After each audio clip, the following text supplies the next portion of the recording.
business, about, just about the law, about how they're able to apply it. They hear a lot of different things from a lot of different people. And the idea is to really give them the law so that they can see it with their own eyes.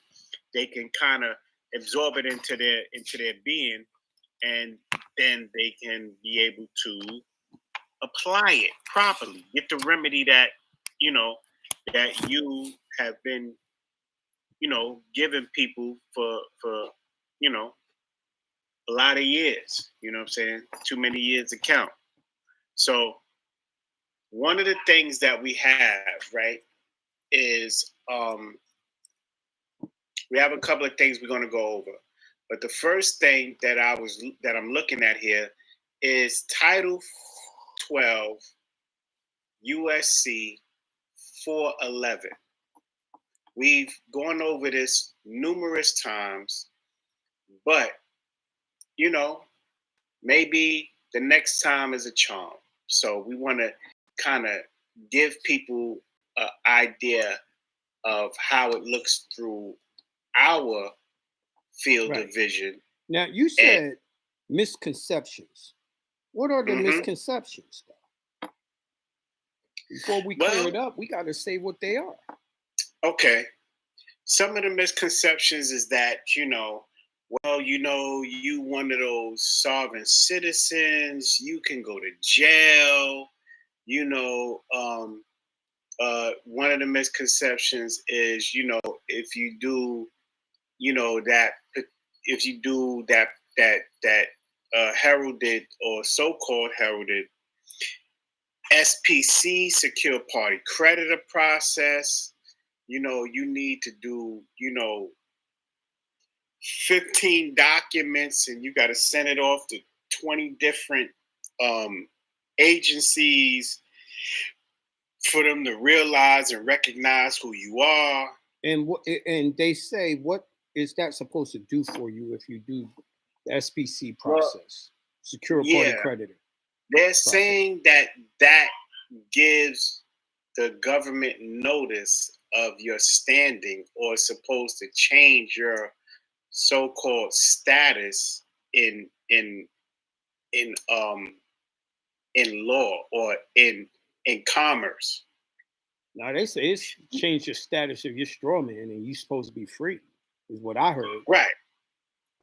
And I was on the cusp of doing it. I know plenty of people that have done it. They did bonds and all of this other stuff, and it didn't do anything. I mean, some people went and got hemmed up and got in debt behind it, or so-called debt, because they did these so-called frivolous filings and all this other stuff. So it kind of put people then got locked up for those bonds. They can get out. People have gotten locked up for doing those bonds too, writing instruments off of those bonds. Right. So-called trying to discharge, when, discharge is a term that people been kind of like. That's a false statement too. They've had a romantic relationship with the term discharge, right? And if people want to know what it really is, then they'll be there. They'll be on the webinar on the first, where they can see firsthand what the law says and what the law provides as a remedy for them to be able to do, right. And it has nothing to do with discharge. So that's another misconception. People claim that they can discharge. What is discharge? I mean, what's the definition of it? Let's look up the word. Let's look up the definition of discharge. Discharge. In medicine, a fluid that comes out of the body. Ooh, Discharge can be normal or a sign of disease. Okay. Okay. Now, okay. All right. So that made me go. You Okay. Let got me that go through. cautious. Oh, okay. Discharge. Tell someone officially that they can or must leave a place or situation. Number two, verb. Allow liquid. Oh, that's that one again. And then as a noun, the action of discharging someone from the hospital or from a job. The action of discharge. Once again, they keep on doing that same one for health. Mhm. Discharge ain't even the proper term. Right. So now, when we look at it in a lawful uh, venue or lawful arena, you have discharge, and in quotes it has of debts. It's Mm-hmm. a discharge of debts referred to the process in bankruptcy court when a debtor is no longer liable for their debt. I like And Merriam-Webster's. okay, let's go to Marion. It says to relieve of a charge, load, or burden, unload, discharge of a cargo ship. To release from obligation will be a discharge from further payment. See, now, Mm. even if you did discharge, you would still be an enemy of the state. Right. Why? It doesn't change your standing. None It of that. doesn't change your status. It doesn't do anything as far as you in commerce. None of It that. it, it, Now, it what has about everything to this? do with commerce. The secure party creditor is based on the bonds and so-called discharge, right? Now that Yeah. won't change your status either. What you have is two things. You have public and private. All of y'all know how to operate in the public because that's all y'all been taught. Y'all don't know how to operate in private. To operate in private, you must be using treasury notes. You must be using. That's how you get a lodial title to things. That's how you own things. That's how you're not under none of their laws. That's how you're not under the tax system. Everything Mm-hmm. is based on the type of money that y'all use. And y'all have to know how to redeem Federal Reserve notes for Treasury notes so that you can be alleviated from all those things. So that would be a true status change is knowing how to use your private side. No one's Right. teaching that. And no one's definitely not teaching you by law. I seen on I think it was Facebook, it might have been Instagram. It was a chick talking about discharge or whatever. He says, what's someone said, what's the law? Because if it's no law, all people gonna do is end up getting themselves locked up or Right. they're gonna jam themselves up with cases. If you don't know the law that tells you you can do it, it's not real. They need to check out my man Jonah Beck. That's what they wrote. I was like, ooh, that's what's up. They checking other teachers. Right. You know, and that is one of the things that people are just not really aware of. Like even when it comes to the secure party creditor process or secure party creditor, just uh, as a notion, people I think use that term because that term is actually a misnomer. You can't be a secured party and a creditor at the same time. You know what I'm saying? Like that term, you are a secure party Oh, that's a and big misnomer. you are a creditor. You know what Hmm. I mean? It They, doesn't say that they in UCC. It doesn't go together. there is nowhere in the UCC where those terms have been created to create a compound word. So that compound word was created off of an idea that this process or the overstanding of certain information will allow me a level of a level of access to whatever, whether it's Well, status or these fake bonds that they putting out there and all that. I It's mean, the thing that kills me is it's like people don't know that when you're doing securities or bonds, for you to be able to create it and then to monetize it, you have to have a Series 7's license with the SEC. right.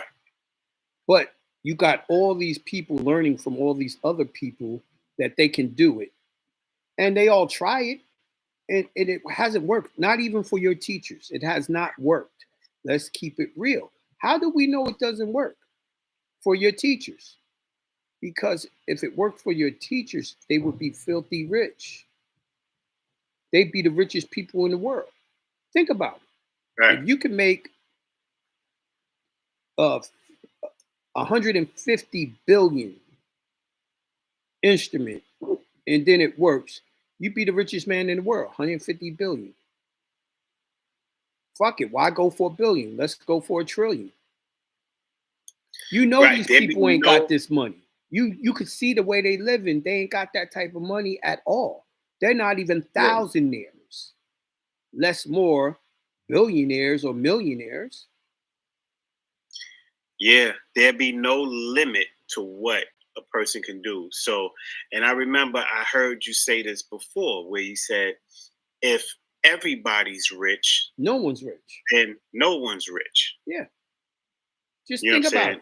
it. If everyone got mad money to buy whatever they want, don't you think industry? We live in capitalistic system, right? They're gonna raise the price up to an average car, Honda Civic, 1 million. Mm-hmm. You know what I mean?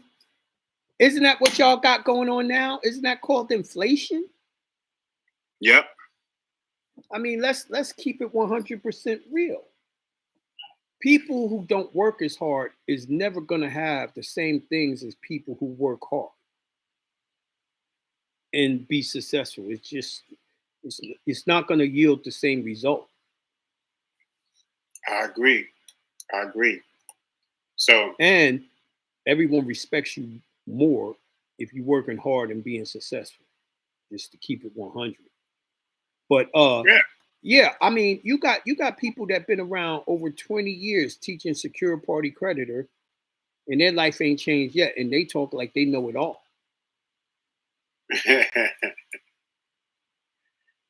Yeah. And they're talking as if what they've done have yielded them some kind of results that they living good off of, you know. Now, you know, that's a conversation for another day, but in essence, I they're ain't not. never seen none of them show their lifestyle. I ain't never seen none of them throw a party at the end of the year, a money ritual. I never seen them with tailor-made clothes on. I never seen their mansion. I never seen their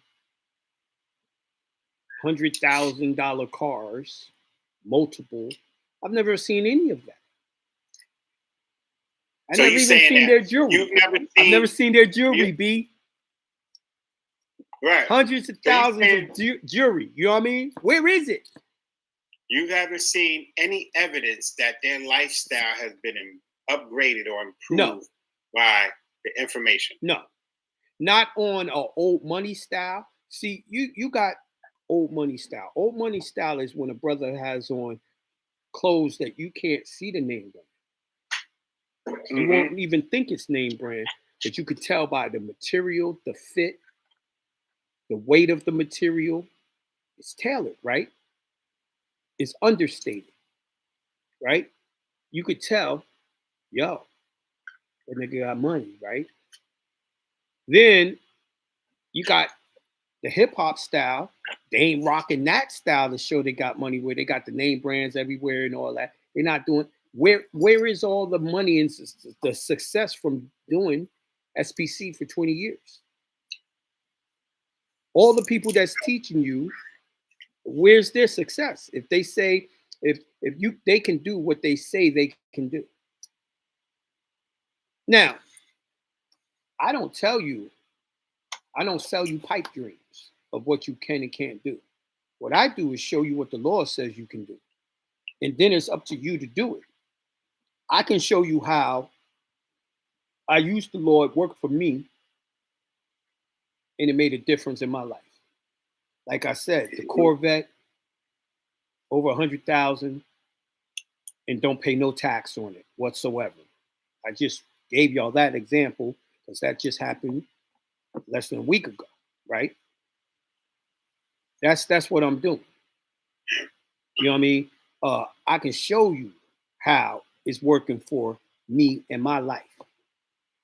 Matter of fact, hold on. There's no teachers with a Corvette, a new Corvette. Not that I know of. Not that I know of. Pop out. I ain't seen none pop out with nothing. You know what I'm saying? Not that I know of.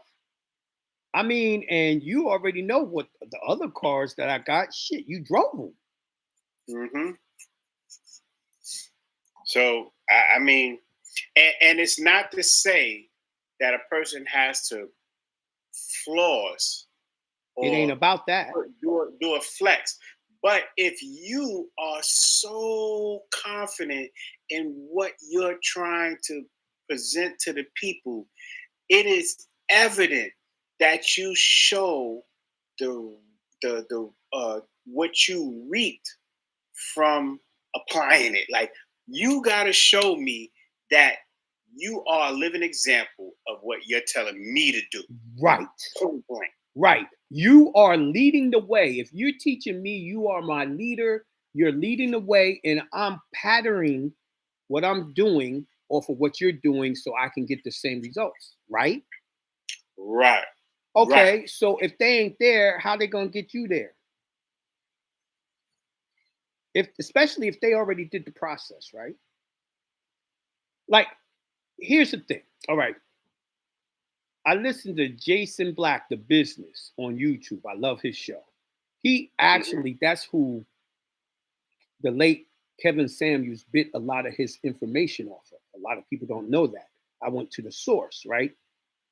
Jason Black, The Business is the show.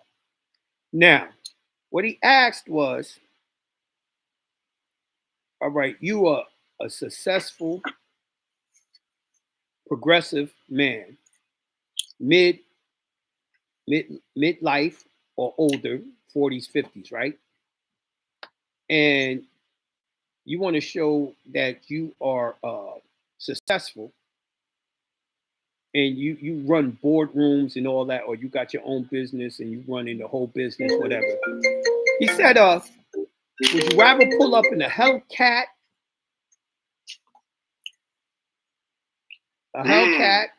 a demon, Hellcat demon, or would you rather be in an S-Class Benz? Which one makes you look successful to everyone? The Benz says what it says. You know what I'm saying? Facts. Automatically. Facts. He even went as far as to say, so you think you're looking like a boss and you're in a demon that high school kids got? People off in college has that car? Is that supposed to impress society? And he said, now granted, the demon costs 100 and change. Mm-hmm. The S-Class costs 100. It depends on which one you get. 100 and change. So they're the same price, but it got it's a different context. Right. One says old money. The other one says drug dealer. Can we keep it real? Does the demon say drug dealer? Yeah. Can we keep it real? In my hood, that's who drives it. I'm a scammers, drug dealers, and that car is stolen and robbed from you 24/7 anyway. Mm-hmm. It's a flex. It's a flex automobile. It's a flex in the hood. Yeah. In the hood. Only in the hood. It's just, I'm just being real with y'all. It's a flex in the hood. Right? What we're saying is move away from the demons and start getting in the Benzes and stuff like that. Ashton Martin, stuff like that. Become the leader that you want to see. Become the leader that you can guide people to that same success. You know, I just wanted to point that out. But them ain't my words. It came from Jason Black from the Business YouTube channel. Right. But it's along the lines of the same saying, like when in Rome, do what the Romans do. So if you are of a certain mind, certain mentality, then why not project that to people so that they can see that you are of the same ilk as them? Like, listen, Right. I'm someone who does business. I conduct myself in a manner where it's in an honorable way, and the way that I walk, the car that I get out of, the way that I present myself, everything says that. A whole image. So I'm on YouTube. I was watching before we started broadcasting. I watch these videos at least one a day. 40 plus old money style. Build powerful connections and master elegance. See, I'm from the hood. I have to learn how to dress that way, to project what I do for a living, to project my age, to project people giving me respect without even knowing me, right? And that's when I got on my dress clothes. Even if I'm wearing it casually or all that. If I went to the car lot to buy the Corvette cash, they'd have looked at me as a drug dealer if I was dressed just like this. Right. Or a rapper. Maybe a ball player. Still not a good look because none of those is based on your intelligence and respect of the community. We want to show y'all the ways of the laws and to get everyone to respect you everywhere you go. Whether you're in the hood, whether you're in the banking circles, whether you're in political circles, whatever circles you're around, you have that image where they respect you right off the rip. That's correct. You know, and again, like, let's just think about it just on simple terms. Like, if you are head of your household and you have to set an example for the ones that you're taking care of, the ones that are looking to you for guidance, then why not project and present the best possible image of yourself so that they have a great example to follow? Not a good, not an okay, not but they have a great example to follow. Right. And I got to tell you, what we're talking about right now, it didn't come from us. It came from Noble Drew Ali. He said, Morris, look your best. Morris, do your best. Now, Terrence Taylor, he said, peace, bro, from Las Vegas. I'm about to listen to these archives and become the leader I want my sons to look up to and to be. Ashe, brother. Exactly. See, he's one that understands the assignment. My son, he's a chef in a restaurant, right? London. Mm-hmm. All he wanted was old money watches for the holiday and dress clothes and all that. He said, yo, I'm only gonna dress in casual or dress clothes for now on. He's not even 25 yet. But he knows what it takes to just show that when I walk in the building, I demand respect. You know what I'm saying? And no matter what you think, I'm going to show you that you are sadly mistaken with any presumptions outside of class, elegance, and intelligence. You know what I'm saying? And that is what all of us should be striving to be. This represents old money. This is one of the gifts that was given to me. Just a simple gold watch. And nothing says it. Not too big, not too small. It's a simple gold watch, yo. And these are the things. Now I'm torn because for the money ritual, I had already bought the shoes I was gonna wear for the money ritual. These patent leather lace-up joints, but he bought me these dope suede uh, loafers. So now I don't know what shoes I'm gonna wear in the next few days, and they both go great. Right.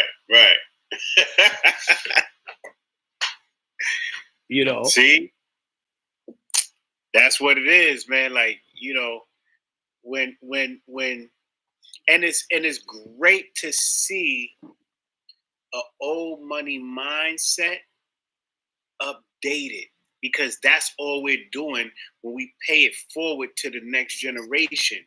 They had that old money mindset because they see class and elegance and stuff like that, but it's updated to a more current feel, a current vibe. You know what I'm saying?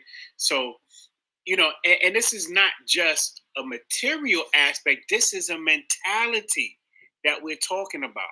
This is not just about, okay, let me just get this or that or that. No, it's a mentality, because when you walk into a building, when you walk into a board meeting, when you walking into a courtroom, when you walking into a office, you have to be of the mindset that you are going to take control and command respect and control the conversation.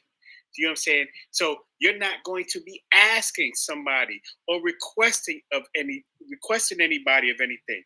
You're going to be making demands, because you, as a man who knows your standing, knows that you have the right to demand what is deserved, what is rightfully deserving to you. Right. Now, another misconception that I noticed, the majority of y'all swear y'all know how to do affidavits. Oh my God. Man. 99% of y'all don't know how to do affidavits. Y'all are doing affidavits as strawmen. How do I know that? Why would I say that, Shaka? Why would I tell people they don't know how to do affidavits and they're doing it as strawmen? Because one of the misconceptions is that when you hear something or when you listen to something, you think that you've heard it and you're able to comprehend it, and that when you put your so-called best foot forward to try to apply it and then bring it forward and it don't work for you, or you bring it forward and say, okay, I think I did my best work here, and you beating your chest when you get a consultation with you or me, and then we look at it and go, what the fuck is this? What is this? This ain't no fucking affidavit. You know what I'm saying? You got things in the wrong place. You didn't swear in. The body of your document is vague. You got too much of your feelings in it. You know what I'm saying? I would have thought that, somebody else did this for you when you claim that you did it the right way. Like, and everything is wrong about it. The show Monday. The brother said he told me on the consultation he did everything right. His job is tripping. And I said, "Oh, word. I need to look at your paperwork. Send me a copy." And I says, "I hope you don't mind because if it is wrong, I'm gonna make it a lesson." He's like, "Sure, no problem. I'll redact it and do it." And yeah, it wasn't right. And I asked him, I say, "Hey, yo, did you get on that workshop about affidavits or the affidavit webinar?" He said, "No." I said, "Oh God, I already know it's gonna be wrong." Come on, come Right? on. You know what I mean? He didn't even get pointed in the right direction, and he thought he was going there. He's basically walking backwards into a dark room with what he thought he knew. Right. And so one of the misconceptions is when you think you know something already. You don't know if you know it unless someone tested you on it and questioned you on it and showed you a difference. You have to know something is to know the good and the bad about something. Most Right, people don't know it. What they know is what people say about it. They heard it and they believed it with no proof. mm-hmm. No proof. And someone could have got remedy, right? It could have worked. They don't know why it worked. They can't duplicate it. So therefore, even that person who got remedy don't know. It's if it's not duplicatable, it's you don't know. Now the thing about it, when we go in by the exact law, oh, it's duplicatable and it's supposed to be used by people. You know, Right. it's like the law that I brung up. Okay, 22. Everyone has always heard that the IRS and taxes was voluntary, right? No one Mm-hmm. showed you the actual law. No one showed you the actual law. So if they don't show you the law, what difference does it mean? Uh, but if you go to 26 CFR 201 202, here's the actual law that Sherry, I had sent into to Telegram that girl Sherry, forget her last name, used to work for the IRS. Uh, yeah, yeah. And she said what she said, but I'm like, why didn't you show them the law that says that it's voluntary, right? And right here, the purpose and scope. What no, that's not it.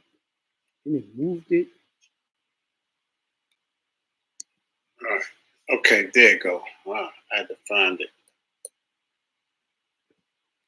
Isn't it? Is it 26 CFR 201 202? Yeah, yeah, yeah. Letter A. It says the service distributes the forms. Well, let me start from the beginning. Yes.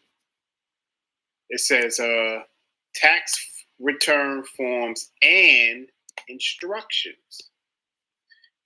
The Internal Revenue Service develops forms and instructions that explains the requirements of the Internal Revenue Code and regulations. The service distributes the forms and instructions to help taxpayers comply with the law. The tax system is based on voluntary compliance, and taxpayers complete and return the forms with payment of any tax owed. So the thing that should jump out to y'all is it just told you that the whole system is voluntary compliance. All taxes are voluntary compliance. So I want to look up the word voluntary and then I want to look up compliance. Yeah, you right where I'm at with it. Let's go voluntary.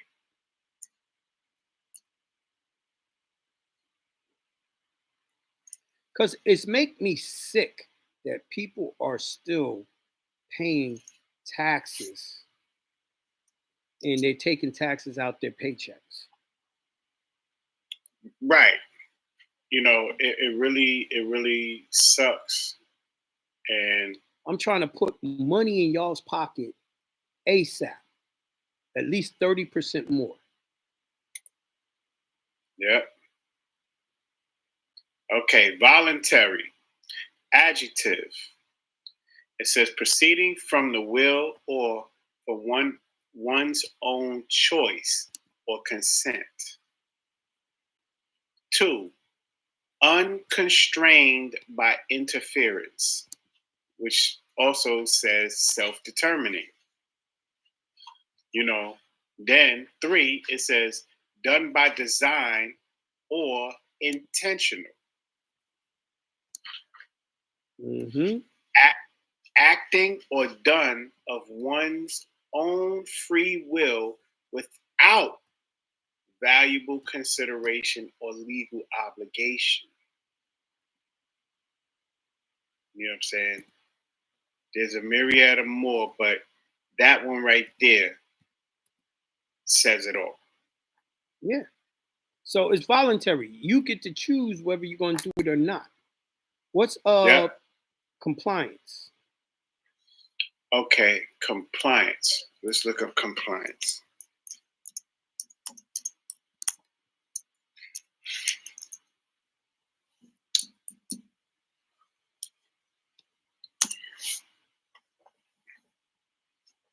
Compliance. The act or process of complying to a desire, demand, proposal, or regimen, or to coerce. B, conformity in fulfilling official requirements. Then you got 2, it says a disposition to yield to others. And then it says the ability of an object to yield elastically when a force is applied, which is flexibility. But that doesn't speak to what we're talking about, But it's more about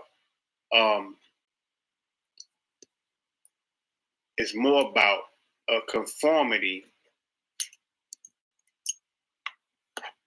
and fulfilling an official requirement. Mm-hmm.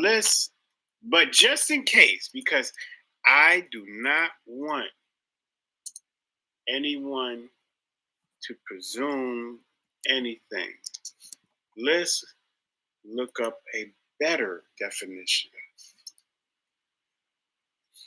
The action or fact of complying with a wish or command. Okay? Mm-hmm.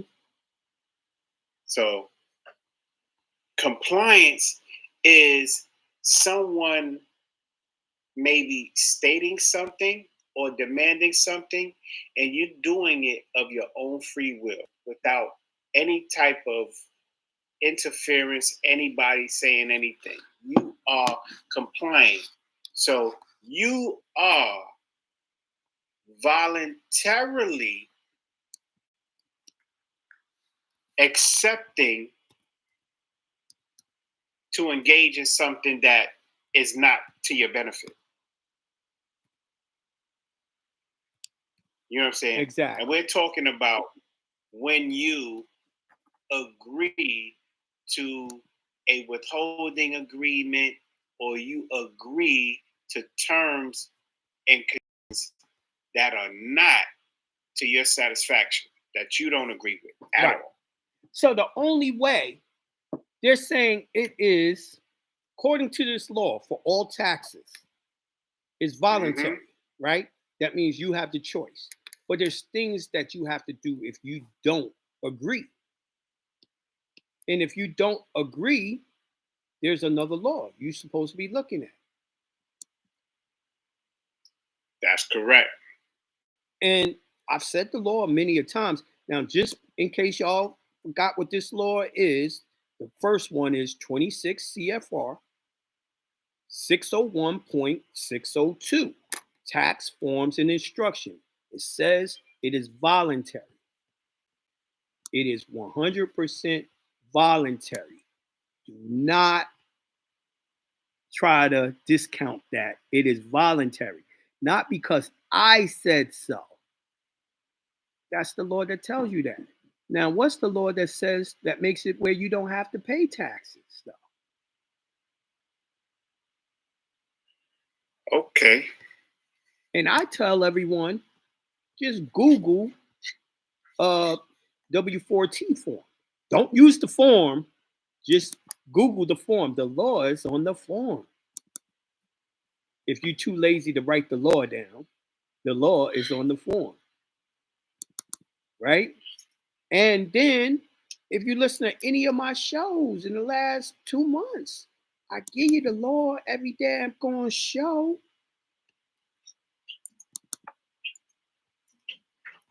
Hold on, I'm waiting for it to open up.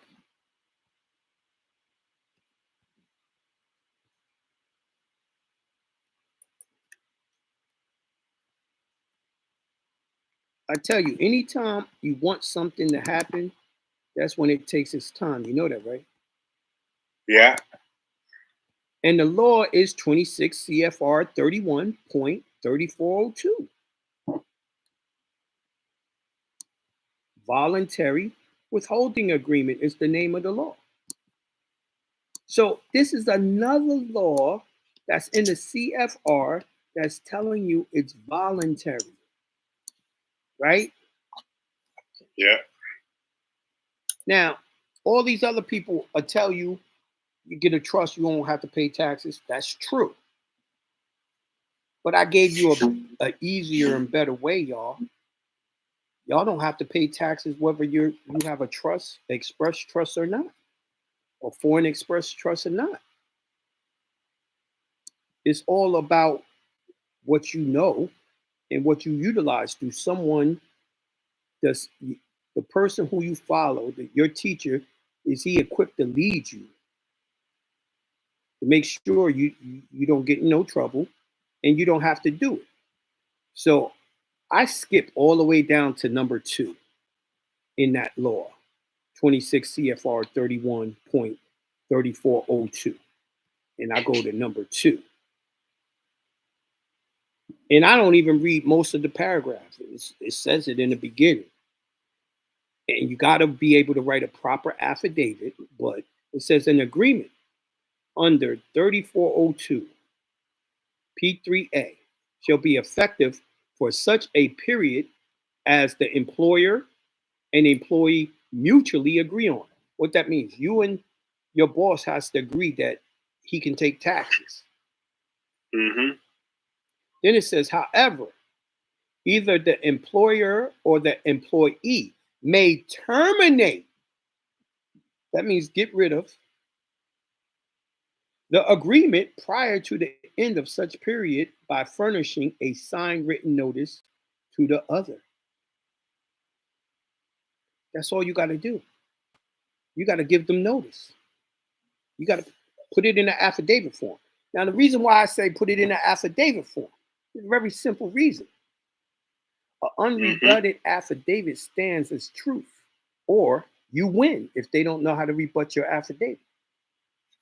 So even if they disagree, if they want to shut down you not having tax take out your check, they would have to reply back in an affidavit under sworn declaration. Ain't no one in your job is going to swear under God that they're telling the truth under penalties of perjury, knowing that they're going to be violating this law. Right. Especially when it's law that you bring into their attention. Yeah, that's checkmate. Ain't no one going to do that. And the only way to undo an affidavit is with another affidavit. Right. A proper one. Ain't no one gonna do that, bro. Look at this shit. This is what I mean. This is what I mean This is the dumbest question ever. Bro, the nigga asked, how do you use your foreign express trust in the public to avoid taxes?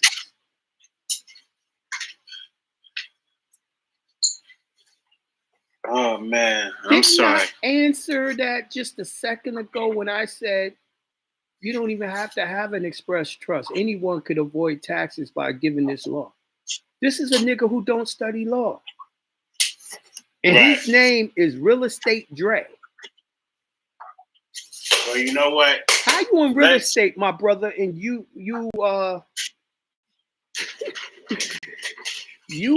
know how to listen to law and do what the law says. You know what? Let's just say he came in late. You know what I'm saying? Let's say he came in late. But that was 5 minutes ago. 5 minutes ago, he was there. See, bro, I'm trying to He work says, with you. I had a different teacher, my guy. LOL. I'm new here. I understand that you knew, bro, but I literally just gave you the law and read the law that says you can terminate any tax by just giving them a notice as a proper affidavit. Yeah, that's a fact. I literally just said that to you. I didn't say that. The law said it. Let me read it to you again, since you said it doesn't matter that you're new to listening to me. You should not be new to laws, because if you're in real estate, you know good and damn well you got to know laws to sell your real estate, right? So let me read it again.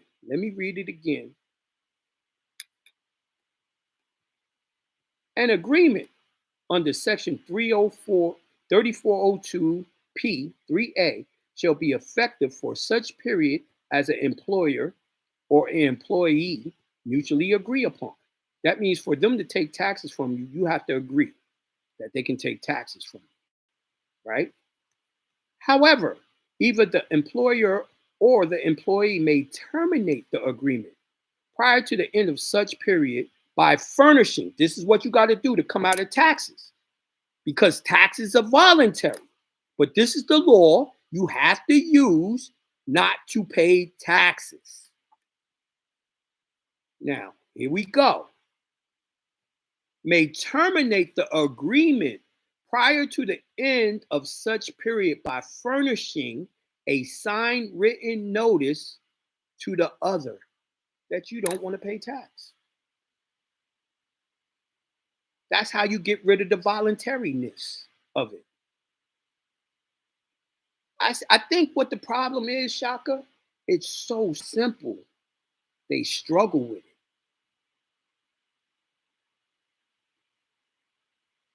Now, I told y'all about when I went to go buy my new car, they wanted me to pay taxes. Mm-hmm. I had already did an affidavit for that Chevy dealership to get the Corvette. And I got it notarized before I even showed up at the dealership.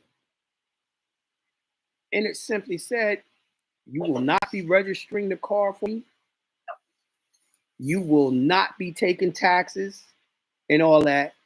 And all of that was in the affidavit. They took that affidavit. I was there quite some hours, about 4 hours. And I'm buying cash. It should have been as simple as I walked in, handled the money, and left, right? And I was like going to the supermarket. Right. And of course, I was putting the car in my foreign express trust, but because I don't own nothing. They had to go take my affidavit and my CP 575, which is the notice from the IRS of your EIN and who's the trustee. Because of course I had my trustee with me. And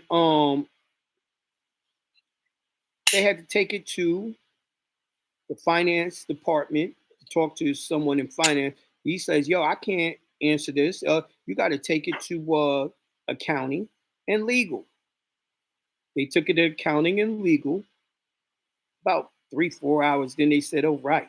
No problem. We had to learn how to do this deal. We'd never done this before. What we're going to do is a title transfer. We're never registering the title or anything. You get to see, you get the MSO, you get everything.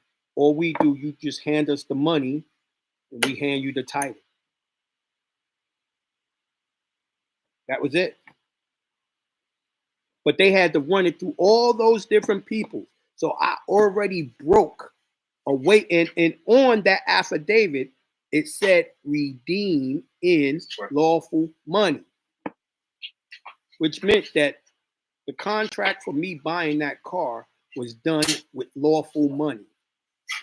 I did not give them Federal Reserve notes. Now, of course, it looks just like Federal Reserve notes because Federal Reserve notes and Treasury notes are identical.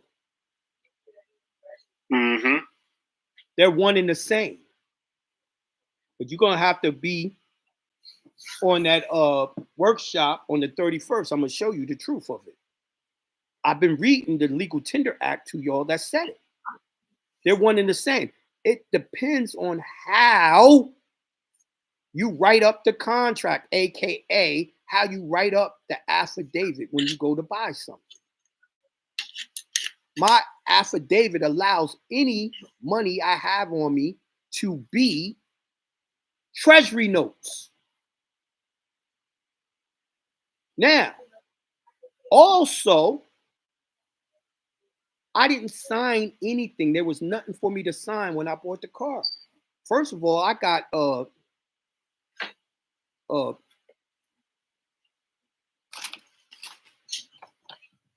shit like this. Stamps with signatures, all rights reserved, all of that. I stamp all the documents for the express trust. No one signs. The signature is a stamp. Just like your Secretary of State does and everyone else does. Every business does. I know how to conduct business on the private side. This is where I'm going to walk y'all through it. It's a process that you have to learn. You know, and y'all see it done every day. No one tells you to operate that way. That's why when Rule 220, Minnesota Rule 220 said, you are a minor until you learn how to handle your own affairs. Jonah John Scott, the straw man, is a trust. You're going to have to treat it like a business. You're going to have to do business things, corporate seals, signatures, stamps, all of that. Mm-hmm. You're going to have to do that with your express trust. So there's no liability. There's no surety on it. How they going to monetize something that was from a stamp like this? No signature from a real man or woman. That's law. They said, when you write in a new book, yo, I really do got to hunker down and write a book, man. I really do. I appreciate you for asking me that. But that's how you don't pay taxes, y'all. If you want to know more about how the process of not paying taxes, go to jonahbay.com and pick up the W4T workshop. I show everyone how to do it in that workshop. All right. So it's a misnomer that you have to have a trust not to pay taxes. Right. And according to the law, you don't have to have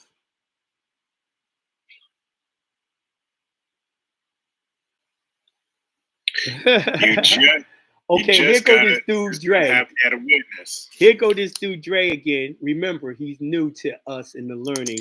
Okay, we not being that you. We giving you grace, bro. He said, "Do you put the Express Trust EIN as the SSN you got on your?" First of all, bro, that's fraud. That's fraud. I'm not going in there acting as if my Express Trust is a 14th Amendment with a Social Security number. First of all, my Express Trust is a 9-8 EIN. Everyone knows that's not no Social Security number. right? Then he said, let me make it, man. And then no. And I told you I didn't have to sign any paperwork.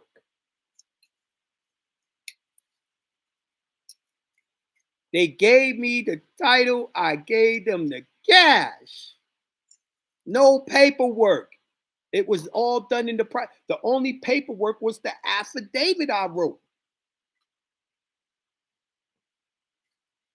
Yeah, you definitely, he says, yes, he has the 9(8).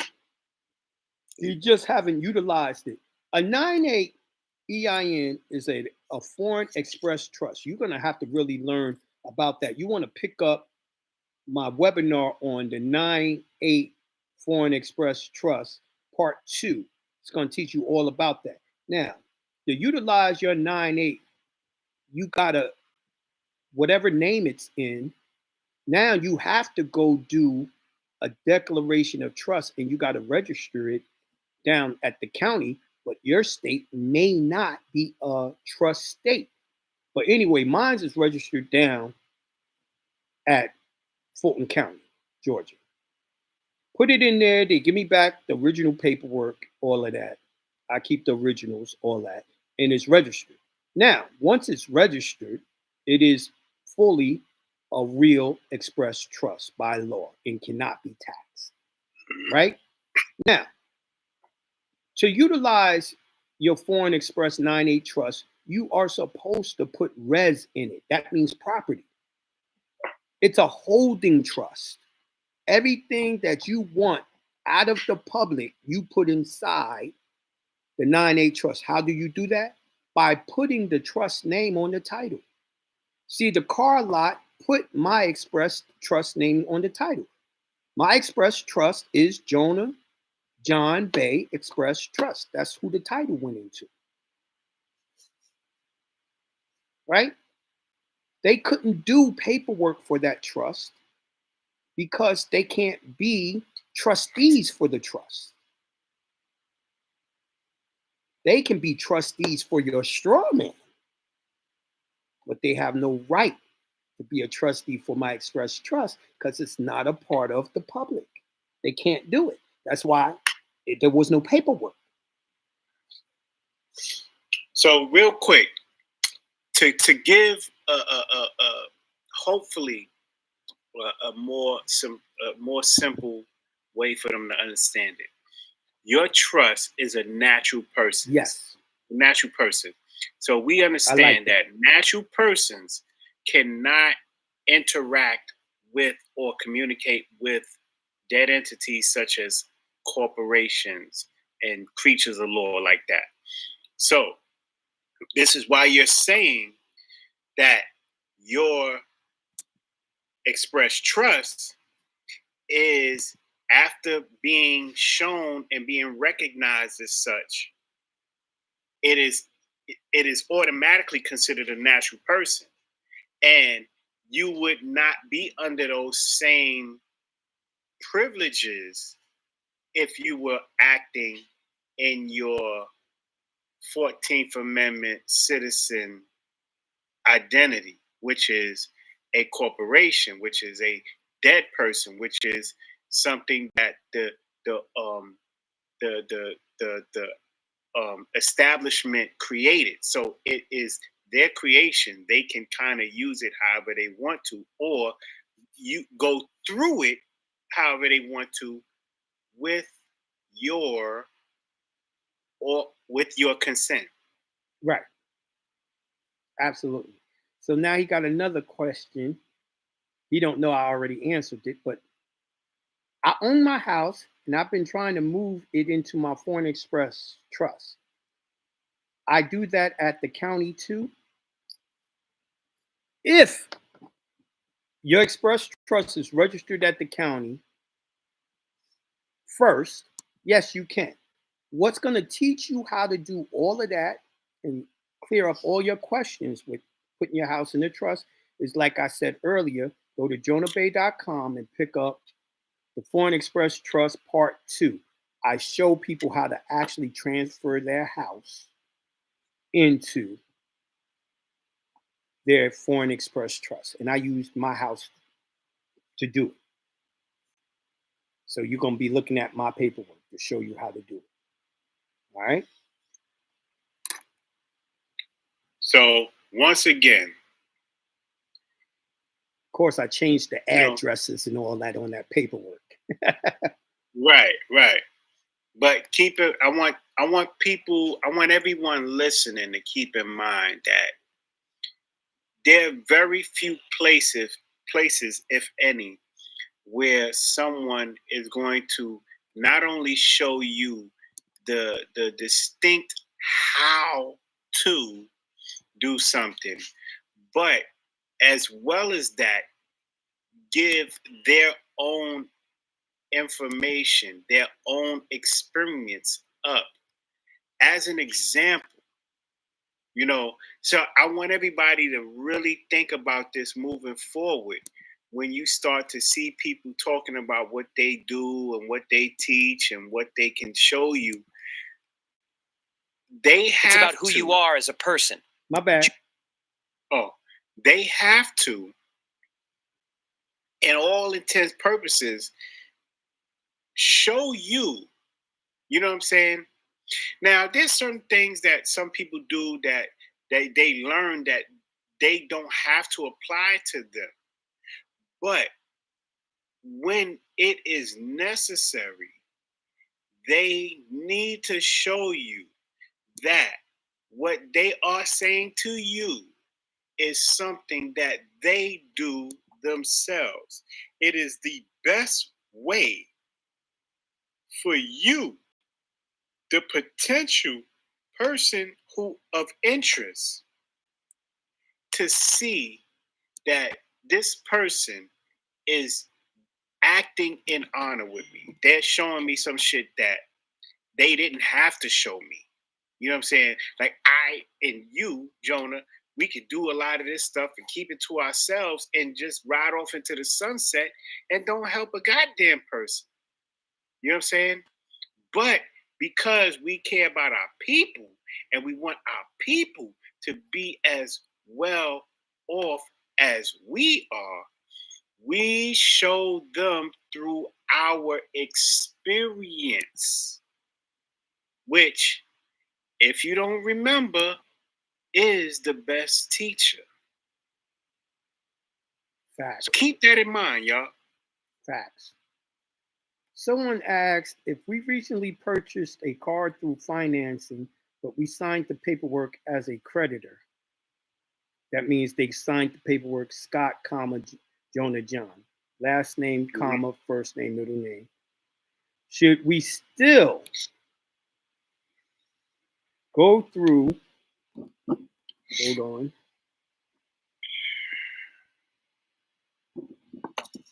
Should we still go through the redemption or transfer into the Foreign Express Trust to get the MCO? Redemption process. First of all, if you financed it with Federal Reserve notes.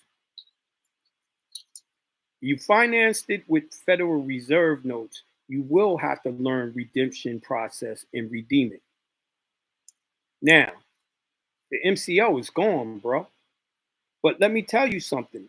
Supreme Court case said when you get a bill of sales is a MCO. Did you know that? A bill of sales is a MCO. And then they give you the title. So even if I bought a car from Shaka, he would give me a bill of sales and he would give me the title.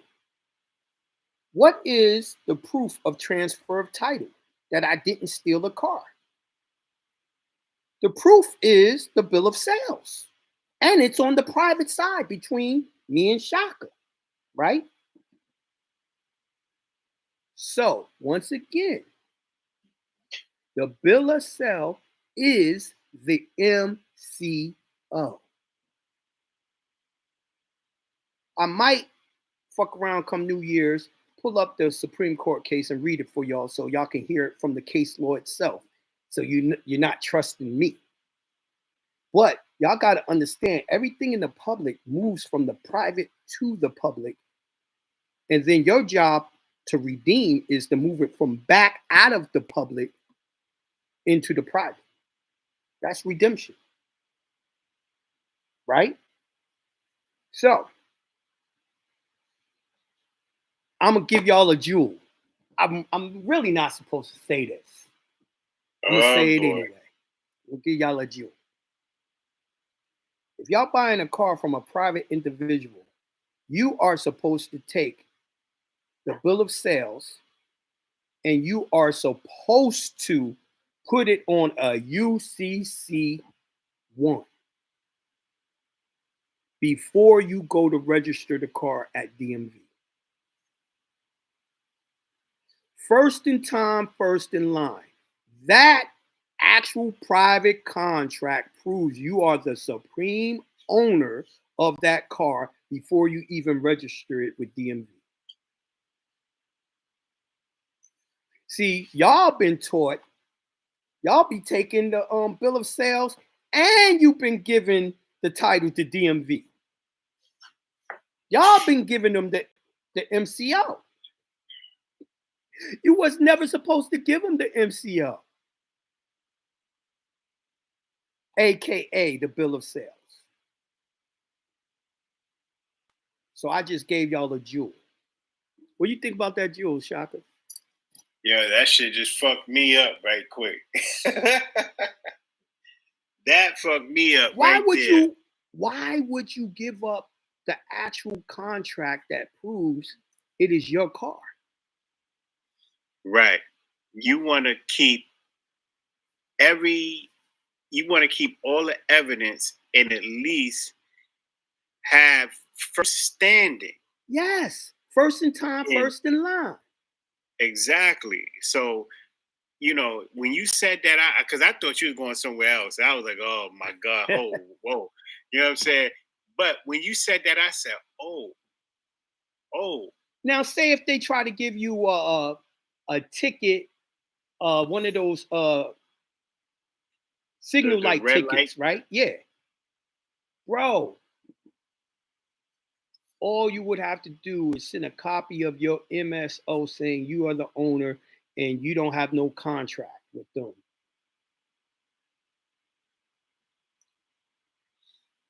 Right. Of the bill of sales. Or you can send them the bill of sales, a copy of the bill of sales, and a copy of your UCC 1. Yeah. Because the one thing that people are unaware of, that all of this is about being engaged in commerce. So even when you're speeding, doing all this other stuff, they're putting you and creating a presumption of you moving in commerce. Yep. You know what I'm saying? So this is how they wrote you in, without your knowledge, and then like even if you become aware of it after the fact, it's a little late because you probably signed at least one or two documents saying, I'll come into court or I'll do this or whatever. You know what I'm saying? So you've already agreed to the terms and conditions that they presented before you, before you were able to see that you had a lot more leeway than you thought you did. You just didn't exercise it. Right. You don't know how to operate in the private. Someone said this, and it's a great question, by the way.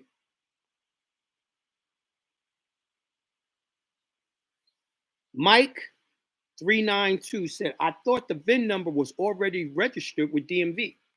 See, all right. When the power of the straw man is the power of appointment, they can give power to anyone and donate gifts to anyone, right? Mm-hmm. Now, in the public, that's all y'all doing is gifting people stuff, right? But when that person gives the title to the new person, plus gives the person a bill of sales, the car is not registered at DMV no more. It was registered in that guy's name. That's why that guy that you bought it from has to give you a bill of sales and the title, right? Now, Yes. the car does not become registered again until you give them the title with your name on it as the new owner and they re-register it. And that's how it becomes property of DMV again, right? So if you do the private process of keeping the bill of sales and putting it on a UCC1 and all of that, and then give it to DMV. See, I didn't tell you to hide nothing. What I want you to do, this is what I want you to do. You get the car, you get the bill of sales, take the big bill of sales home, put it on your UCC1, right?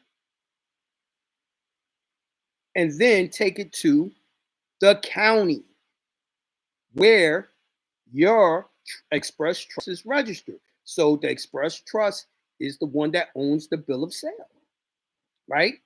So you give it to the county. The county gives you the bill of sales back plus the UCC1, right? And that's really not a UCC1. That's a non-UCC, by the way. Now take that non-UCC and a copy of the bill of sales that y'all got from the county and go in DMV and register the car. I want to see how DMV reacts to y'all. That car is going to be in a private register. It's not going to be in a register at DMV with the general public because they can't. They don't own it. So I hope that answers your question, brother. All right. So just to give a little bit more insight, we have power of appointment, right? And according to Wex, because it speaks a little bit it speaks a little bit towards what you're saying, but just more of a legal aspect. Power of appointment traces its origin back to British common law. It is the legal authority to make another person the outright owner of the property left by a decedent. You know what I'm saying? A donor gives the power to a donee so that person may choose the beneficiaries of their trust or will. Most commonly found in wills, the holder of the power of appointment has the ability to divide up the testator's estate between beneficiaries. Now, the most important part of this breakdown is that it says it is the legal authority to make another person the outright owner of the property. You know, so when you're talking about, again, their power of appointment, you know, it's about establishing yourself first in line. And everything that you said spoke directly to that. I just wanted to give the audience a formal description of it that corroborates what you just said. Oh yeah, it definitely did. See, so you're constantly trading or appointing new people to do things for the straw man. The straw man doesn't have legs, arms, a mouth. It can't do anything. It needs to appoint people to do things for it. Plain and simple. Mm. That's what's called the public. You need representatives. Yeah. And lo and behold, that is yet another misconception that we found after the fact that we understand as it pertains to the straw man and how people use it, the use of the straw man. There's a major, major misconception because some people think that it's really them, some people know it's not, but most people, whether they do or don't, have no idea how to use the entity. You know what I'm saying?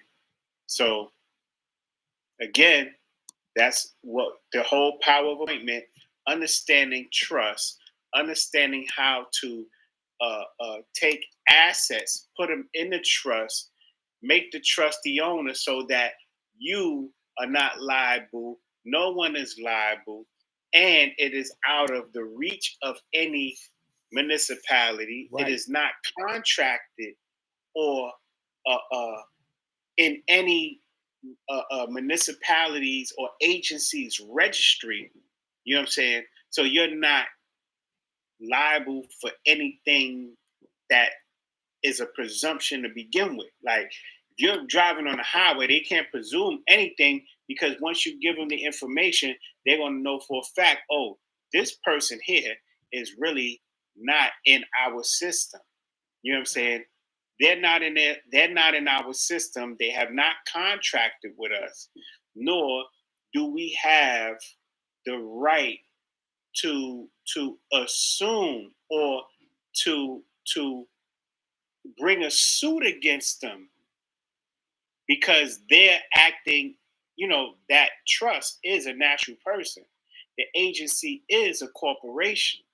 So there's no way in the world that the corporation is going to be able to communicate with your natural person being the express trust. So therefore, again, it creates a line, a delineation where, listen, you're oil, I'm water. Let's leave it at that. You have no real you have no real merit to even come at me. You have no reason to be in my personal space. You know what I'm saying? So again, we understand that there is a whole another misconception as pertains to that. You know. So real quick until okay, he's back. I was about to, you know what I'm saying? Right. But even still, let's go real quick. I want to just touch on this before we move forward. You know, we had a discussion, and there's because this show is really all about misconceptions. So another misconception is what people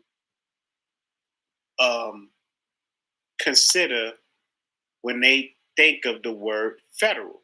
What does federal? I like that. I like mean? that. Real quick, I want to read this. Dumando 1. So then, with the non-UCC, is the trust establishing itself as the first in line on the bill of sales? Absolutely. First in line means the person who registers ownership before anyone else.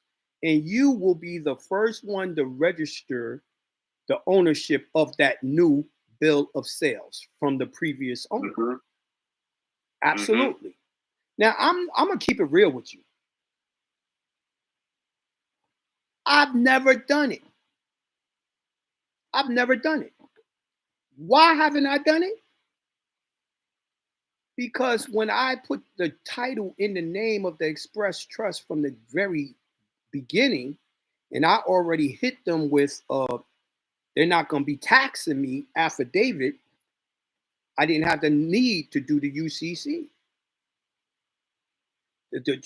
They never tax or they never come after my cars inside the express trust anyway, DMV or the cops anyway. But I got plenty of other things like the injunction and all of that stuff. But for all of y'all who just going to be establishing yourself as a person who knows how to operate in private, I would do it. All right, I just wanted to say that real quick to finish up that Okay. segment. Now, you said you wanted to get into what? Say it to them again. What does federal really mean? I like that. You know, and I have a hell of a document here, and the first paragraph is going to really, really, hopefully, just turn that light switch on in a lot of people's heads, because you know, when people think about federal, they think about the feds, the federal government, the Fed this, Fed that, you know, federal taxes, federal income, all that other stuff. All of these different notions of federal tied to something else comes into people's minds. So, real quick, let's Someone asked, "Does Jonah Bey accept debit cards?" Absolutely. Debit cards, credit cards, they all the same. As long as they got the Visa logo on it. We also accept Zelly too. Go ahead, Sean. Okay. So it says, what does federal really mean? You always hear the phrase, pay your federal income tax. Now, just what does this phrase consist of? 5 words.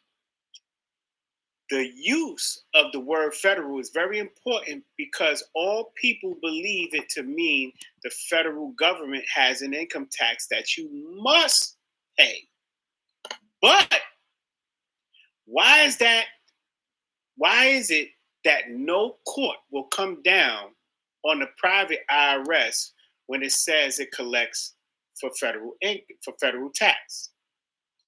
It is proven to be private and an arm of the Federal Reserve. This Federal Reserve controls, quote unquote, the bank and the quote unquote International Monetary Fund.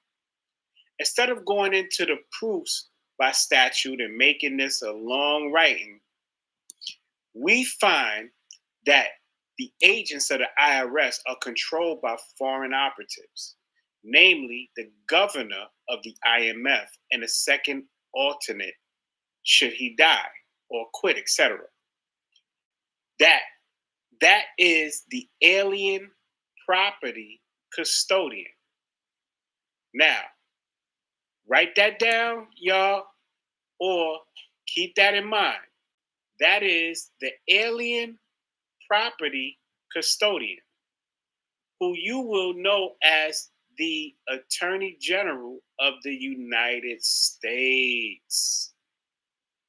Both he and the Secretary of the Treasury under 26 USC 7401 are who all agents take their directive orders.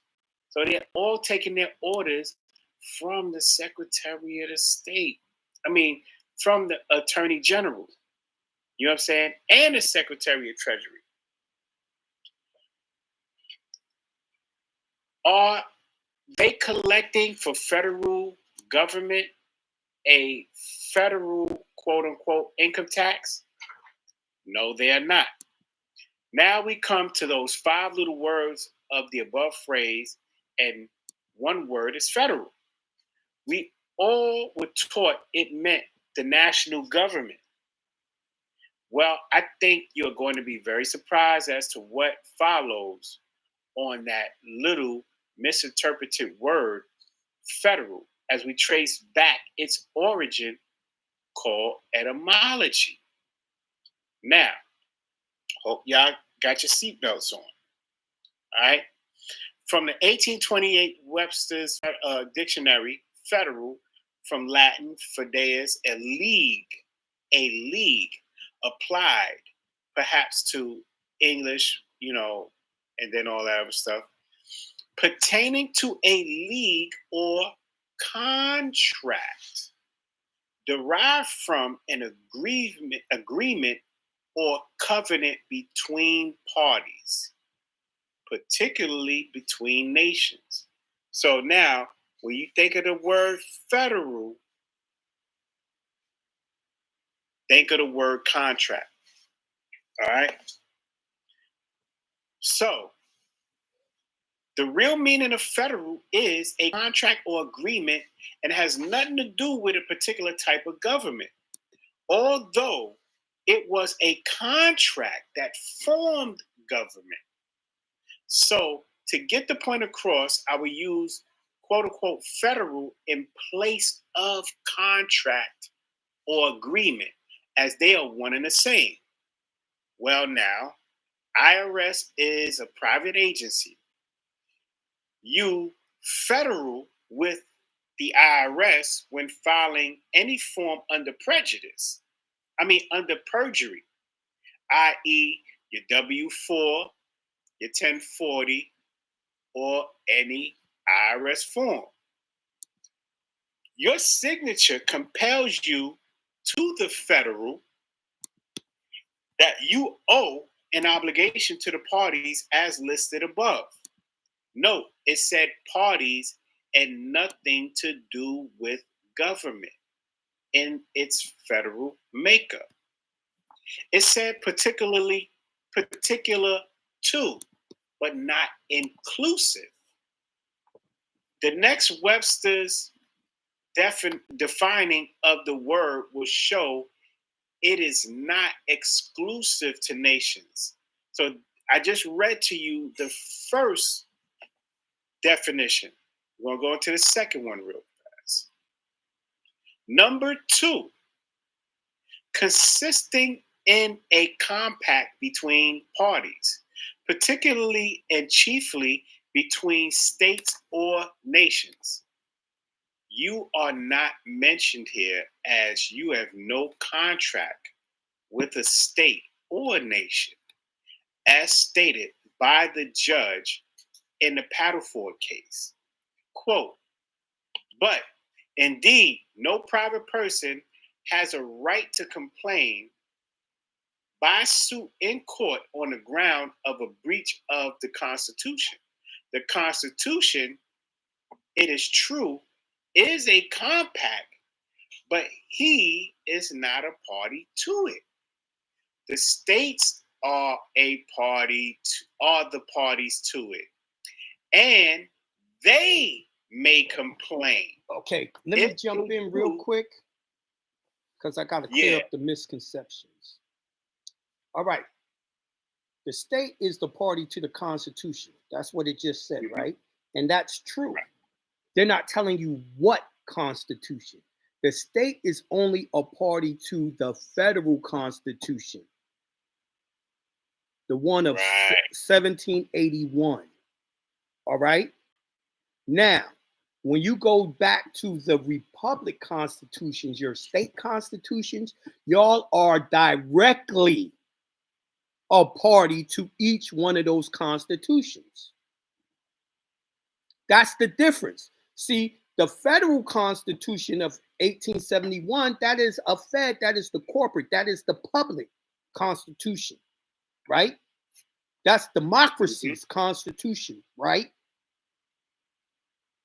The state's constitutions before 1933 is the republic constitutions. That's the constitutions made by the people to keep the government in check. Those are trusts. They switch trust on you. This is why you got to know public and private. Your state's constitution is private rights. Your federal constitution is public rights. So I had to clear that up, because if you just don't clear that up and he's reading that, it's going to make it seem like y'all have no rights. And that's a damn lie. That's a damn lie. I can take you to a state's constitution right now, and it's going to tell you you are the people. And only the people that's being governed, can be the only people that can create a government. And the government people that work for the government are the trustees of the people who created it. See, all of that is said in your state's constitution. It is not in your Fed constitution. Right. That's a fact. I had to clear that up, y'all. No doubt, because it says breach of the Constitution, Constitution, but it doesn't say which Constitution. Because it's only going to be talking about the Fed. You're not a Right. It's party only to the talking about the Fed Fed. Constitution. See, it was the 13 colonies that made the Fed. That means it Right. was the 13 colonies, aka republics, that made the federal government and made it a corporation. Right. It did not They make are the the ones Fed that Constitution for a republic. They made it for a corporation. The first municipal corporation is the federal government. right. That is the first agreement. That's the first contract. And we had nothing to do with them setting up that government, the Fed Right. government. Right. Right. Okay. All right. That's good. We on it. So it says the Constitution, it is true, is a compact, but he is not a party to it. The states are the parties to it. And they may complain. If they do, they are entitled to redress, or they may waive the right to complain. Okay? It says, right here is all the proofs you need that you are not a party to any compact, which is the contract or agreement, with the federal government or state government for that matter under any constitution. So they're being a little vague here, but they vague and they lie. Right. It says, so we move on to number 2 of Webster's definition. Founded on alliance by contract or mutual agreement. Your mutual agreement is a private organization using the word federal in a fraud. Because of people's ignorance, because of people's ignorance, remember, words are used against you every time. It is in the criminal's best. Now, when you look at Black's Law Dictionary, they are carefully couched in constitutional terms and nations and compacts between states and never use federal as defined by Webster's. Even Ballantyne uses it, as does Black's. Let's move on to present day, 1969.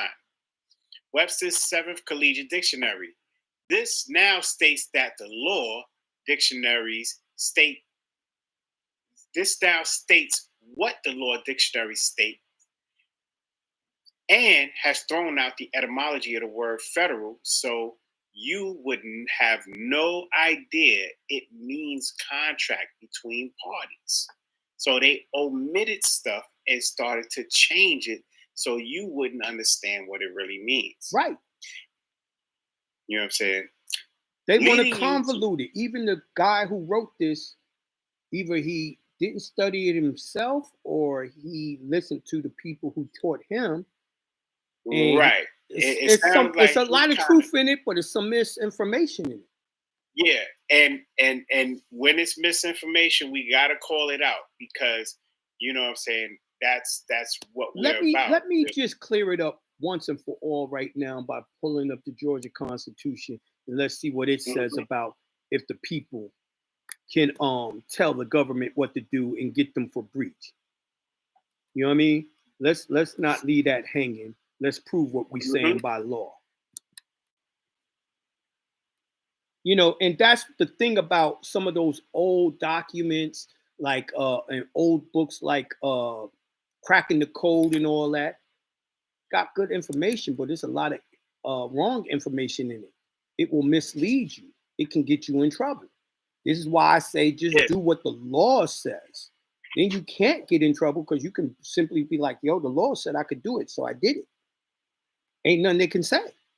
They're going to have to change the law now after that. So this is 1877 Georgia Constitution as ratified without subsequent amendments. Preamble. To perpetuate the principles of a free government. Ensure justice to all. Preserve peace. Promote the interests of happiness of the citizens and transmit to prosperity the enjoyment of liberty. We, the people of Georgia, relying upon the protection and guidance of Almighty God, do ordain and establish this Constitution. So, who ordained it and established it? The citizens and the people of Georgia, right? Then it goes on, if you're unsure, we go into the Bill of Rights, Article 1, Bill of Rights, Section 1. It says, Paragraph 1, all governments of right originates with the people. Who creates the government? The people. The people who's governed, the citizens.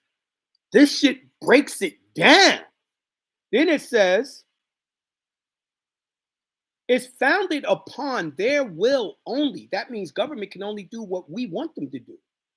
And is instituted solely for the good of the whole.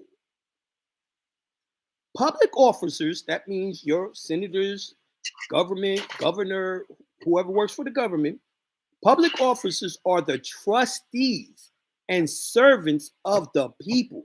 That means the citizenship.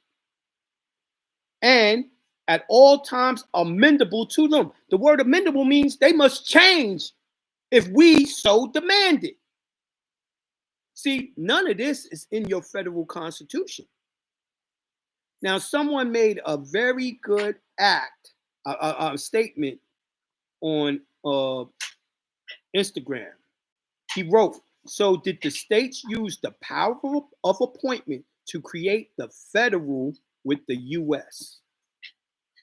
Yes, the states used the power of appointment to appoint some of their responsibilities to the Fed. And we can go into the federal constitution and it lays down what the states gave them to do. They delegated some of their authority. Right? Power of appointment.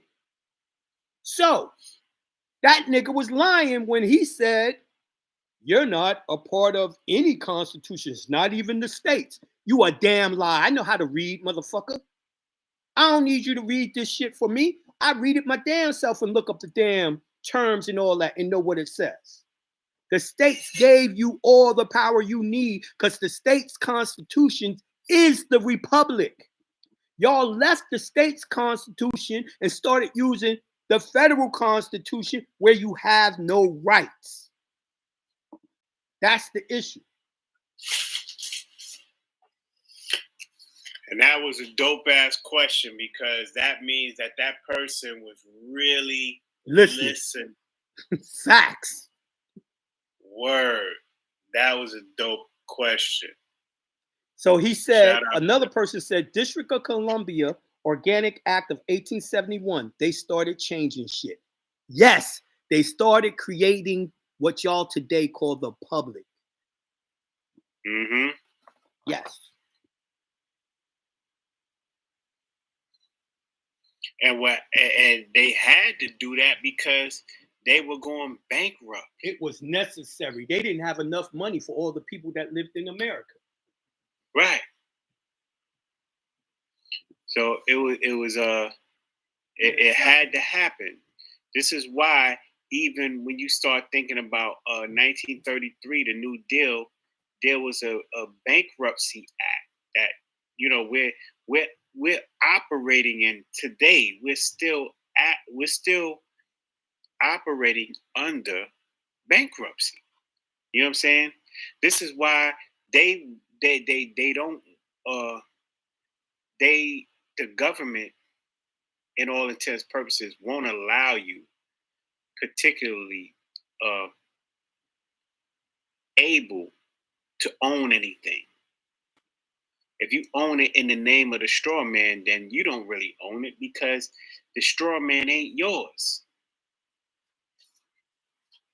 The straw man isn't a design of yours, which is why we teach to set up your foreign express trust, because the foreign express trust is something that you, the living person, created.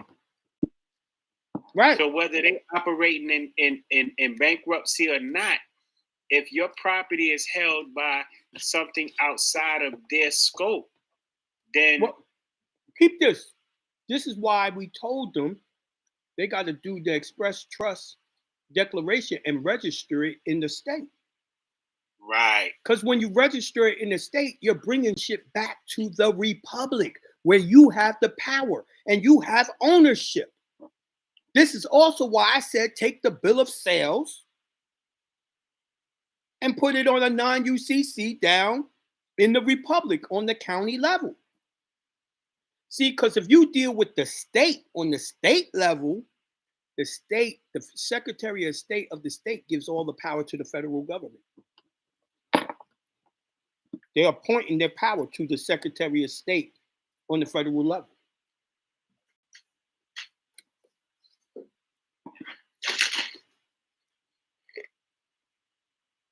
They said, and they did it all through the War Powers Act and Trading with the Enemy Act, Emergency Banking Act, and we still at a state of emergency. You are absolutely right, brother, because y'all don't know how to do redemption. Y'all are using the private script, and the private scripts makes you a part of the United States. Your straw man is the United States altogether, and operating that way too, under the Constitution of 1871, where you have no rights. You have privileges. They give you what they want to give you there. So just had to clear that up for them, Shaka, where we proved that the people have the power in the republic. And the republic is still there because the states are still there. And matter of fact, they could never get rid of the states because it was the foundational documents of all this whole government is done in the Articles of Association, then the Articles of Confederation, and it's perpetual. It said it could never be done away with. And then it said that it must always keep its power. So for it to operate, you can't get rid of the republic of the state for the Fed to operate. Mm-hmm. There's no way, it can't go nowhere. They're stuck. They may not be stuck like that around the world, but they stuck like that here in America. Right. You know, and trust, if we know it, that means there are others out there that also know it. So this is not something. But why wouldn't they put it on the air tonight, man? It's Christmas, right? Right. You know what I'm saying? And since people got time. People got Yes. time. They're home. They got time to listen. Shaka, on TikTok itself, I got 12,200 people on listening right now.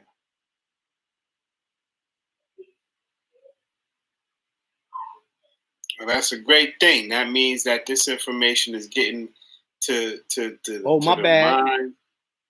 12,300 people. It went up 100 by the time I told you. 4. It went up 4. My bad. This was the time to do it. People got time. Me and Shaka was chilling, bored. So I called Shaka. We're talking to each other. And I'm like, yo, man, what you doing? He's like, yo, I ain't doing shit. He said, yo, I was wondering what you was doing. I was about to call you. I said, yeah, I called you too because I ain't got shit to do. I said, yo, people are home. They just like us. They want to talk. They want to talk this law shit. I said I wasn't going to do no show. Let's do something special. Let's get online together and chop it up so they can hear me and your dialogue back and forth. Mm-hmm. You know what I mean? He's like, shit, great idea. I said, by 7, I'm going to eat. And then I'll be ready. He's ready by 7:30. We on now. We knew it would be people on here tonight. Just like New Year's, we know that. Oh, yeah. The day of New Year's. Yeah. New Year's Day. And not the real New Year's. That's just the fiscal New Year. You know what I mean? Morning. We probably get on sometime that day. But we don't know because we're doing the money ritual. It depends on how long we stay out. Yeah. Right. But yeah, we want y'all to know the truth, man. It's a lot of teachers ain't. The misconception is everyone who's teaching on these subjects know what they're talking about. I think that's the biggest misconception. What would you say about that?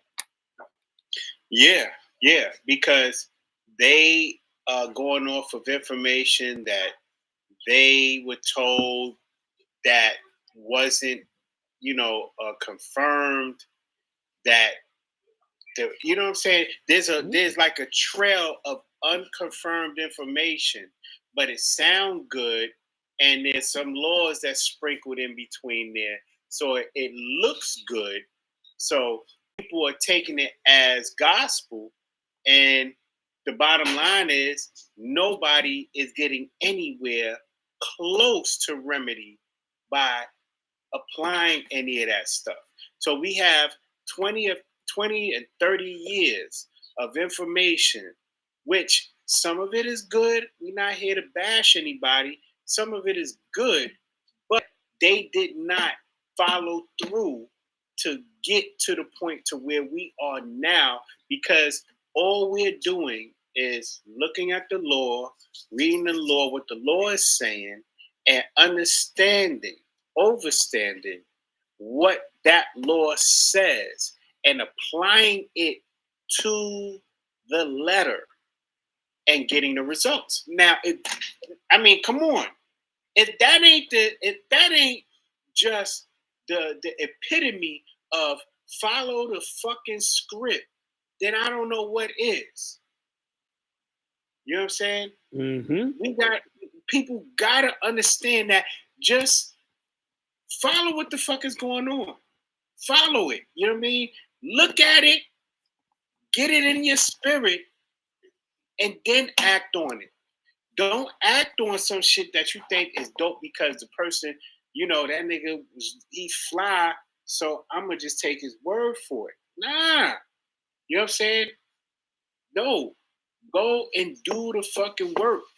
Do the work so that when you do it, you are better off for it. And we're better off for it for showing it to you, because we know that in our heart of hearts, we were doing it because we wanted to help people upgrade their lifestyles. Yo, And why do you think we keep on beefing and teaching them about not to pay taxes? We want you to upgrade your lifestyle. We want you to have more money for your family. Look, I don't have a job. There was no shocker. You remember, I said, damn, man, I'm going to learn this shit just so to teach the people so that they don't have to pay taxes, because it don't affect me. Right. You're an entrepreneur. So. Right. And I was like, yo, because with the economy being the way it is, with just food costing the way it does, everything is up. We need it. Right? Yeah. And boom, I brought it to y'all. Shaka helped me bring it to y'all. And we're going to keep on drumming it, because why are y'all paying that? Why? There's no need. Even if you don't know anything and don't want to be a part of this community, use that. Go to jonahbay.com, pick up that W4T workshop, do the affidavit, and stop paying taxes, yo. And then give it to your mama, your brother, your sisters, your cousins, your grandmamas, all that. Make sure all the people in your family ain't paying taxes. Because first of all, in the Constitution, it says Indians shall not be taxed. Y'all know y'all the ones that they called Indians. Y'all the Aboriginals. Y'all the Moors. Y'all ain't supposed to be paying anyway.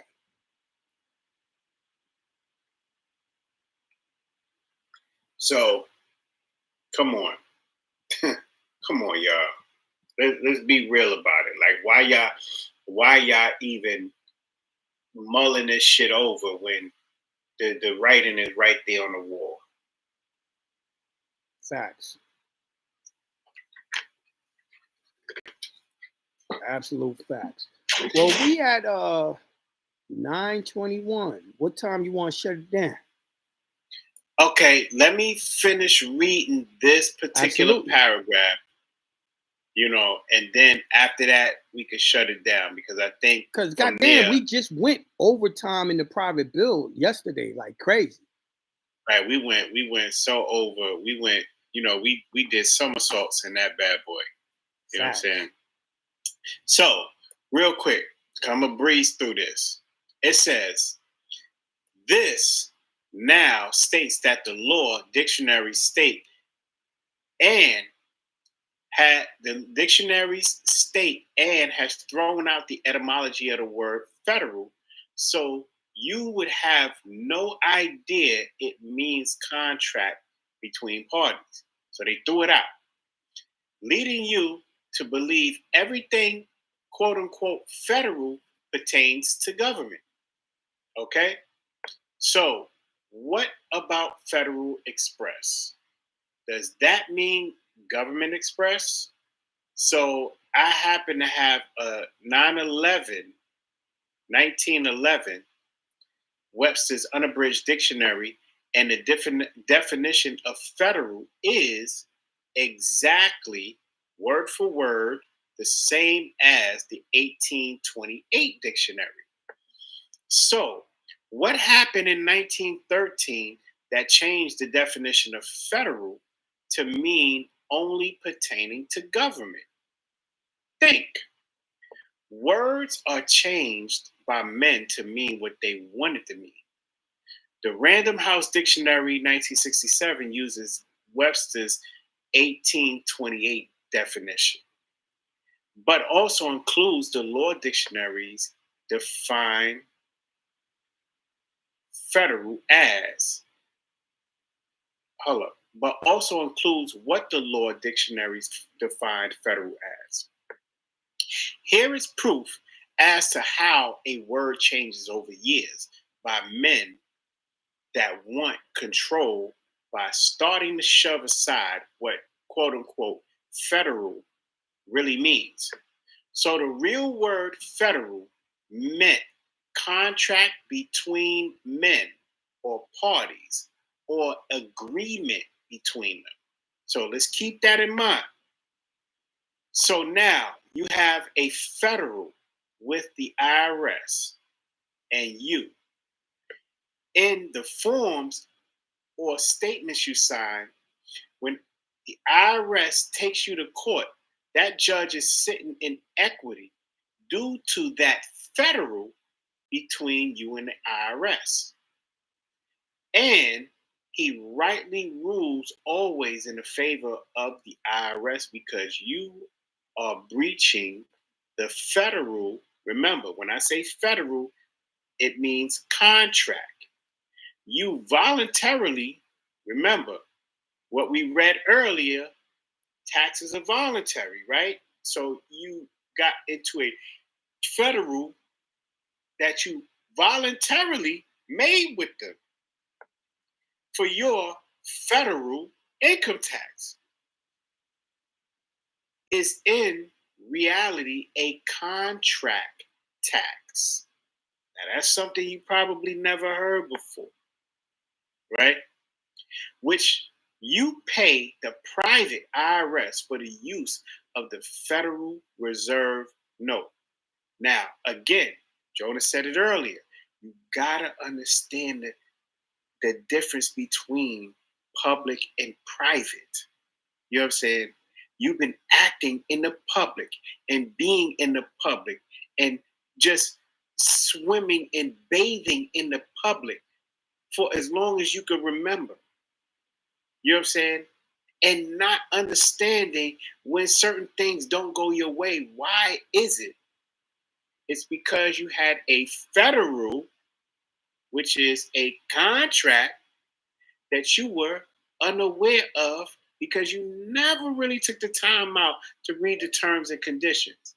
Now, for anybody who is new or is unaware, you can go to Jonah's Patreon, you can go to my Patreon, and you can look up the arbitration ABCs because this will get you tuned in to understanding how to go over the terms and conditions of any federal contract you voluntarily get yourself into.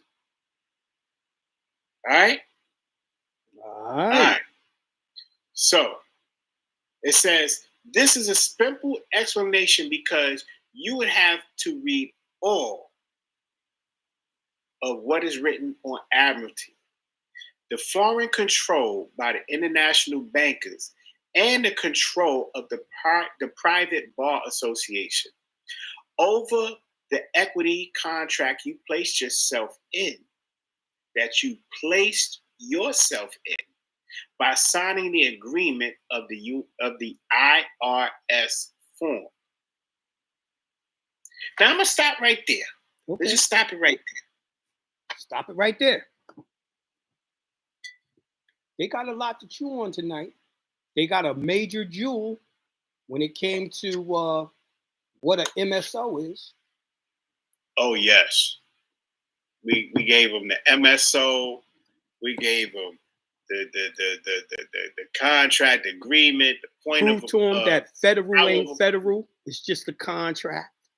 Right. The term federal, power of appointment. You know what I'm saying? You know, and there's a Power of Appointment Act. Y'all might want to go Google that and read it. Power of Appointment Act. Believe me, y'all need to do that. You know what I'm saying? You know. That's the law that tells you all your straw man do is appoint people to do things. All the government does is appoint people to do things. The government appointed the Treasury to handle money issues, right? The Treasury itself appointed the IRS to do shit for them and collect taxes. So we talking about contracts. The quote unquote, Confederation did a federal or contract with a private accounting firm, being the IRS, to do all of their Gestapo work. Yep. On the people. So they can have plausible deniability. A CEO or a boss has a secretary to run interference, so you can't hold him responsible. That is a whole fact. You know what I'm saying? That is a whole fact. You know what I'm saying? And lo and behold, a lot of this is all done by design. It's all done by design because that is what democracy is about. Let's keep the left hand and the right hand far enough away that they don't know what they're doing, even though their function is to complement one another in fucking over the people. But they don't even have the people as people. They have the people as elite strawmen. Right. They got them as quote unquote persons. Yep. You know what I'm saying? So keep in mind, you got the right hand and the left hand. They operating separately, but you know what I'm saying? Their objectives complement one another. And the fact that I didn't know that the left hand was doing that, or the left hand saying, I didn't know that the right hand was doing that. You know what I'm saying? Yep. Plausible deniability. That's democracy. Facts. So, you know mob what I mean? rule, according to the federal manual, style manual. So, with that being said, I mean, if you got more, go ahead. Nah, I yield on that. You know what I'm saying? I don't want to overload. I want to get it. I want to just, I just want to settle right when, I know the wheels are turning. You know what I mean? Because that's gonna make people hungry for the information. So we've given them, as much as we needed to make them act on their curiosity. We're doing this to make you act on your curiosity. Facts. Because when you act on it and you see that we're not bullshitting you, you're gonna be like, yo, I fuck with those brothers right there. Well, someone because wrote they that Jonah, my job won't listen to that. Bullshit. If they're not listening, you didn't use the law properly, and you didn't do a proper affidavit either. There's no damn point blank. way they're gonna say we're not gonna follow the law. That's a major lawsuit. Tell them to put it in writing. That's why I said it has to be an affidavit. Because if they put it in writing, they ain't gonna do it. Sue them for discrimination. That's a fact. No one's gonna go on the record. Even if you sue them, ain't no one coming into court saying that you wrong. And if they fire you, you definitely gonna get paid. You already in court over it in the first place. They don't have the right to take taxes from you when you told them not to, when you gave them the law that says you can or can't do it. Come on. See, y'all keep on talking about shit don't work because y'all used to doing things that people tell you to do instead of actually following the laws. I tell you how to follow the laws, y'all. It's a difference. To you, it might sound the same, but it's not the same. Right. Hey, man, listen. I think we did our job for the night, man. I enjoyed it. Yeah, this was fun here. You know what I'm saying? I enjoyed This it. is the first time they heard you on the radio with me just chopping it up like this. They normally used to us doing this in the build, not in the public. Yeah. This was fun, man. This was fun. I mean, I definitely really appreciate. I'm gonna see you in a few days. When you coming? Yeah. I'll be down there. Friday morning. Right. You know what I'm saying? So yeah, anybody in the if you're in the Atlanta area or in the surrounding states, just pull up because we got the money ritual. Yes. So you can check Jonah's social media. You can check my social media. I'm on Instagram, Shaka13_L, and it's the same thing on TikTok. So check it out. You'll see the flyers up there and everything, and we here, man. We here. We love our people. You know what I'm saying? And we love being free. Facts.